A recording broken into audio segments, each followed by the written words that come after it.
So today we're diving into a story that is just full of painful contrast.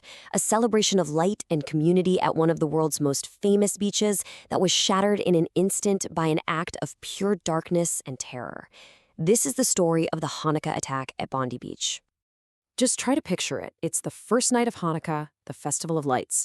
You've got families gathered on the grass at Bondi Beach, food trucks, live music, kids are playing everywhere. The organizers' own words really capture it perfectly, an event to celebrate light, warmth, and community. And it's that picture-perfect scene that makes what happened next just so gut-wrenching. And then, just like that, in a single moment, that whole beautiful atmosphere was just annihilated. The music, the laughter, it was violently ripped away and replaced by the unmistakable sound of gunfire. It plunged a festival of light into total, abject darkness. All right, so to really get a handle on what happened, we need to look closer at how this celebration turned into a complete nightmare. Let's walk through the attack as it actually unfolded.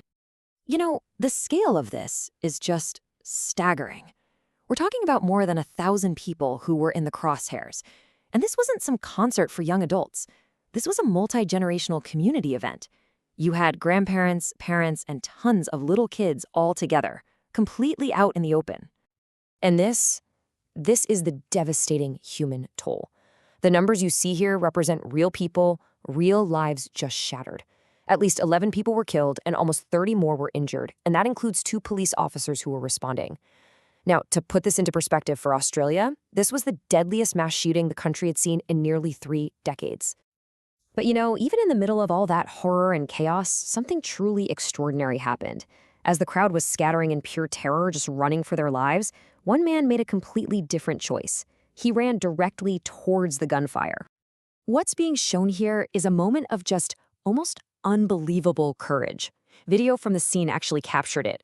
A bystander, who we later learned was Ahmed Al-Ahmed, just sprinted towards one of the shooters, tackled him to the ground, and wrestled a shotgun right out of his hands.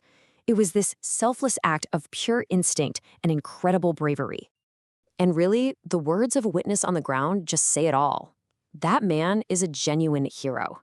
It's impossible to know for sure how many lives he saved, but there is absolutely no doubt that his split-second decision prevented even more carnage.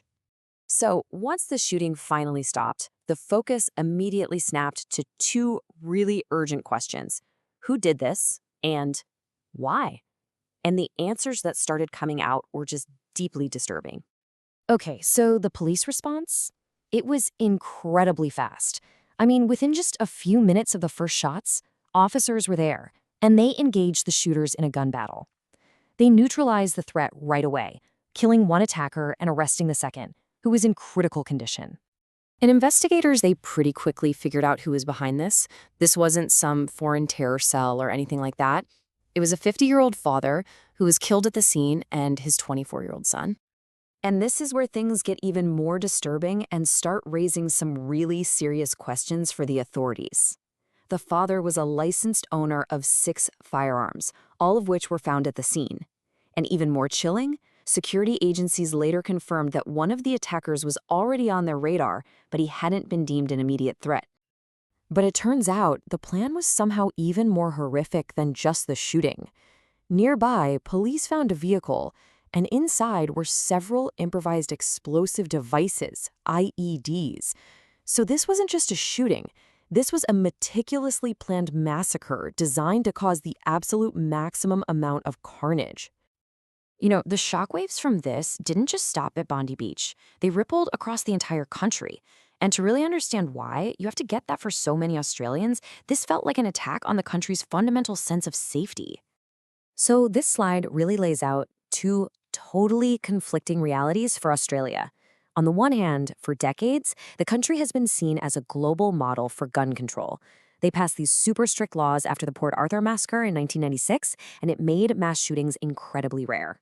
This attack just violently shattered that nearly 30-year sense of security, creating a terrifying new reality for the whole nation. And crucially, this violence didn't just happen in a vacuum. As one Sydney rabbi pointed out, it comes right in the middle of a global surge in anti-Semitism, a trend that was being felt very acutely within Australia's Jewish community. Based on the evidence and the target, the police had no hesitation in declaring this a targeted anti-Semitic act of terror. As you can imagine, news of this attack just exploded, spreading way beyond Australia's borders and triggering a wave of reactions from world leaders and governments all over the globe. So the world reacted fast, but the tone of those reactions, it was all over the map.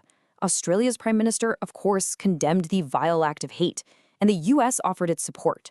But the response from Israel's foreign minister was really sharp, criticizing the Australian government for what they saw as a security failure.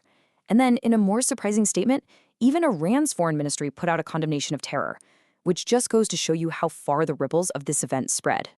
And finally, let's talk about the lasting impact. Because beyond the headlines and the global politics, there's a community that's been completely shattered and is now left to mourn, all while facing these profound questions about what their future looks like. This quote, wow, it really gets to the heart of the deepest scar this attack left behind. It speaks to this sudden, overwhelming sense of existential dread. For this community, the attack didn't just take lives, it shattered their fundamental sense of safety and belonging in the country that they call home. You know, an attack during Hanukkah, the Festival of Lights, carries this incredibly painful symbolism that just hasn't been lost on anyone. And it leaves all of us with a really tough question to think about.